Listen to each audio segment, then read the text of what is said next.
Hai hai hai. Selamat datang kembali di channel Min Donghua. Kali ini kita akan melanjutkan cerita Donghua, Battle Troop di Heaven. Nggak pakai lama lagi, langsung aja kita ke ceritanya. Check it out.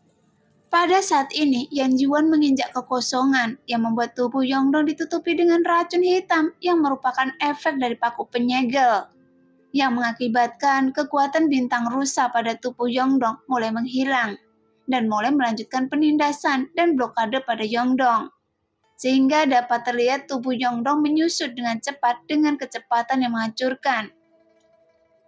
Jangan khawatir, saya akan menyempurnakan Anda menjadi boneka dewa.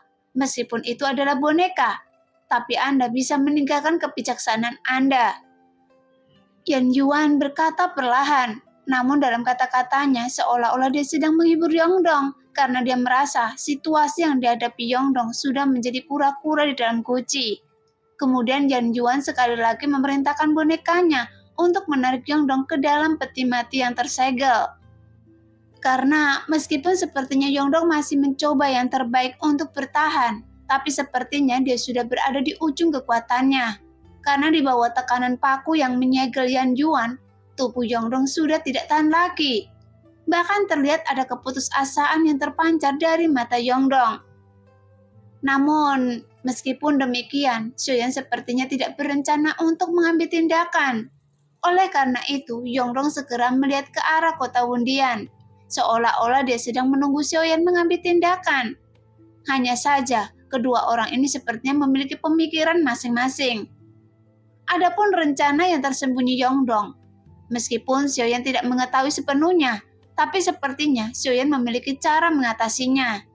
Oleh karena itu, Xiaoyan belum mengambil tindakan sampai sekarang. Bagaimana Anda bisa begitu toleran? Xiaoyan memandang Yongdong sambil mencibir. Sekarang saya ingin melihat, jika saya tidak mengambil tindakan, bagaimana cara dia mengatasi situasi itu? Bagaimanapun, dia muncul hampir bersamaan dengan Wan Ji.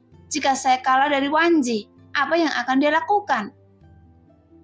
Jelas dalam hal ini, yang membuat Xiaoyan ragu saat ini adalah dia ingin tahu apakah Wan Ji ada di sini untuk menguji kekuatannya. Belum lagi Yongdong yang jelas bisa memanfaatkan situasi untuk kabur. Jika dia ingin kembali padanya lagi, dia tidak perlu membicarakannya. Xiaoyan terus melihat pertarungan Yongdong. Adapun Xiaoyan akan mengambil tindakan atau tidak, itu tergantung apakah Yongdong mampu menanggungnya atau tidak. Namun saat melihat Yongdong secara bertahap ditarik ke dalam peti mati yang tersegel, sebuah senyuman di wajah Yan Yuan semakin besar. Ya, terus tarik dia untuk saya, dan saya akan memurnikannya dengan ratusan jenis darah dewa. Dan peti mati itu akan disegel selama 999 tahun untuk membuat rambut beruban menjadi putih terlebih dahulu, dan menyegelnya selama 888 tahun lagi. Itu akan memperbaiki rambut menjadi merah. Kemudian, dalam 10.000 tahun, saya pasti bisa membuat boneka dewa berambut emas terbaik.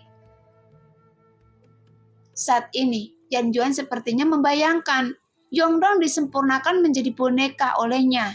Setelah berhasil, dia bisa menjadi boneka terkuat yang dimiliki Yan Yuan. Gunakan teknik pergeseran bintang saya lagi, dan ini dapat membantu saya menerobos ke langkah ke-9, dan itu bisa menutupi kelemahan tubuh fisik saya.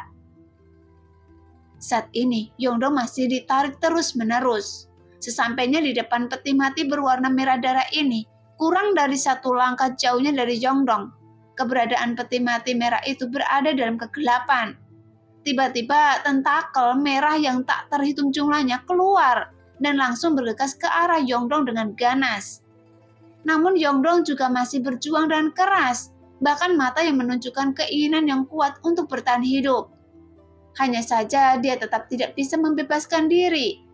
Pada akhirnya, tentakel merah yang tak terhitung jumlahnya menyelimuti tubuh Yongdong dengan cepat. Sampai akhirnya tentakel penuh sesak nafas menutupi wajah Yongdong satu persatu.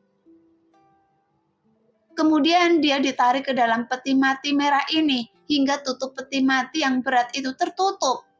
semua orang masih bisa melihat sosok Yongdong terus memberontak.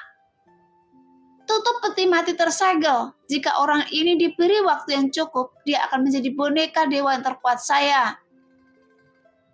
Yan Yuan berteriak dengan penuh semangat saat melihat adegan peti mati tersegel ditutup, sehingga senyuman di wajah Yan Yuan akhirnya tidak bisa ditahan. Namun tiba-tiba suara tawa liar bergema di langit di atas kota Wundian. Mendengar itu, Jin Dongming mundur sedikit, tapi sosok Xiaoyan belum muncul sekarang.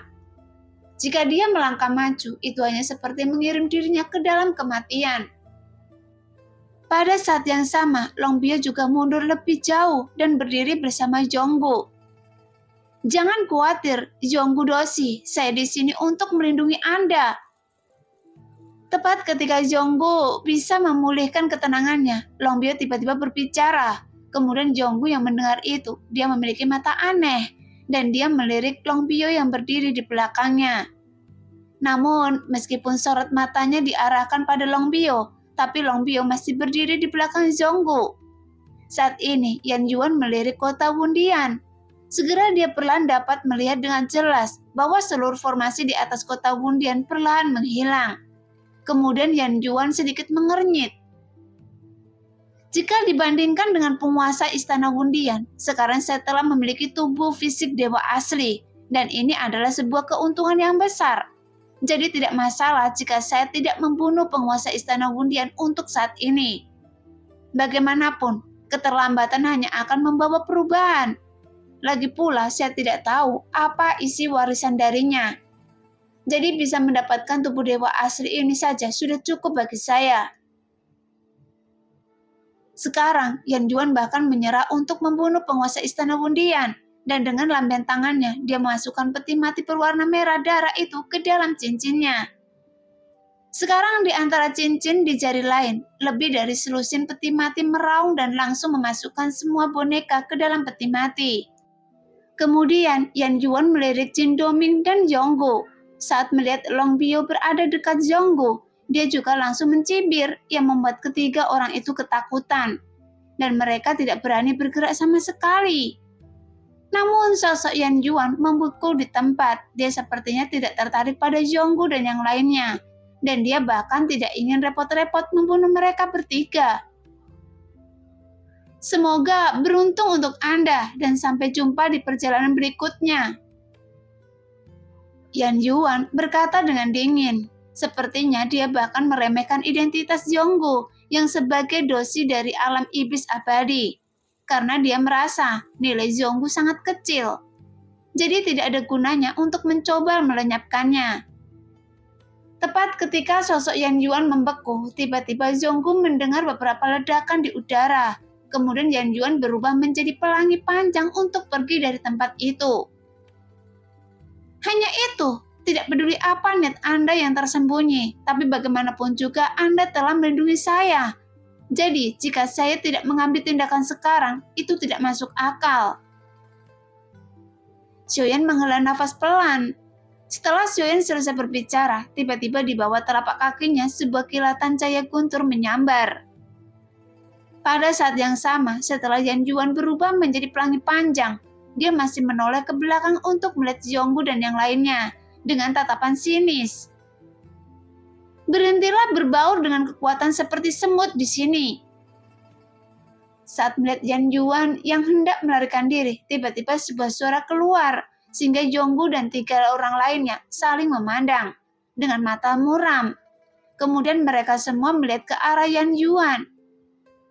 Terus saja pamer, cepat atau lambat Anda akan tersambar guntur karena mengganggu saya. Long Biao melihat sosok Yan Yuan yang melarikan diri. Kemudian dia mengutuk dengan keras. Keluar! Setelah Long Biao selesai berbicara, tiba-tiba sebuah kilatan cahaya guntur langsung menghantam pelangi panjang yang diubah oleh Yan Yuan tanpa bias apapun. Karena tanpa peringatan apapun, pukulan ini langsung mengenai tubuhnya. Sehingga Yan Yuan kehilangan pusat gravitasinya dan langsung jatuh secara vertikal. Jelas Yan Yuan dalam keadaan tidak siap. Bagaimanapun serangan itu datang terlalu tiba-tiba. sehingga Yan Yuan tidak bisa menstabilkan sosoknya dan terus jatuh ke dalam pasir kuning sebelum akhirnya menabrak tanah, yang menyebabkan banyak gelombang pasir yang diaduk, seperti batu besar yang jatuh ke laut. Kemudian di antara pasir kuning, sosok Yan Yuan meraung dan langsung terbang ke udara. "Sialan, siapa ini? Beraninya Anda berkomplot melawan saya?" Yan Yuan berteriak dengan sangat marah. Mendengar itu, Long Biao juga sangat ketakutan hingga dia menutup mulutnya. "Apakah menurut Anda ini adalah hukuman dari langit yang mengikuti kata-kata saya?" Long Biao tertegun sejenak, kemudian Long Biao melihat pasir kuning di langit dan dia menemukan ada sebuah sosok lain selain Yan Yuan. Tentu saja dia akhirnya keluar. Melihat adegan itu, mata Zhonggu dan yang lainnya sedikit menyusut. Ketika situasinya sampai pada tingkat ketidakberdayaan, sosok yang muncul ini selalu merasa seperti dewa yang turun ke bumi. Karena meskipun mereka tidak merasakan apapun tentang keberadaan Yongdong karena dia bukan budak dewa dan tidak berjalan bersama sepanjang jalan. Dan dia hanya muncul di tengah jalan yang hampir sama dengan si Xiao. Tapi tidak ada seorang pun yang akan mempertaruhkan nyawanya untuk orang lain. Termasuk Long Biao, tanpa kendali tanda Buddha yang Yonggu kendalikan. Saya khawatir Long Biao sudah lama melarikan diri sejak lama. Memikirkan hal ini, Yonggu tersenyum kecut. "Jadi, Anda yang baru saja mengambil tindakan terhadap saya?" Yan Yuan berteriak dengan dingin dan wajahnya juga dipenuhi dengan amarah. Saat ini dia melihat sosok berjubah hitam tidak jauh dari situ. Kemudian dia menatapnya dengan niat membunuh yang kuat. "Anda membawa teman saya pergi, jadi apakah ada yang salah jika saya mengambil tindakan terhadap Anda?"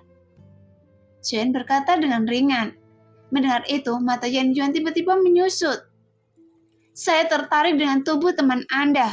Saudaraku, bisakah Anda tidak ikut campur dalam masalah ini? Dan saya akan memberi Anda 2 boneka. Asalkan Anda bisa mengolahnya di masa depan. Boneka itu akan terus berkembang." Setelah selesai berbicara, Yan Yuan mengangkat tangannya, kemudian 2 peti mati tiba-tiba muncul di depan Xiaoyan. "Itu hanya sebuah mayat yang bau, dan Anda ingin menggantikannya dengan teman saya dari klan dewa asli. Sekarang saya khawatir Anda sedang bermimpi." Xiaoyan berkata dengan dingin. Tepat ketika kata-kata Xiaoyan keluar, mata Yan Yuan berangsur-angsur menjadi gelap. Kemudian niat membunuh yang sangat kuat melonjak dengan ganas. Oke deh kakak, sampai di sini dulu cerita kali ini. Terima kasih yang sudah selalu mendukung channel Mimin. Semoga kakak semua selalu dalam keadaan sehat dan dilancarkan rezekinya. Amin.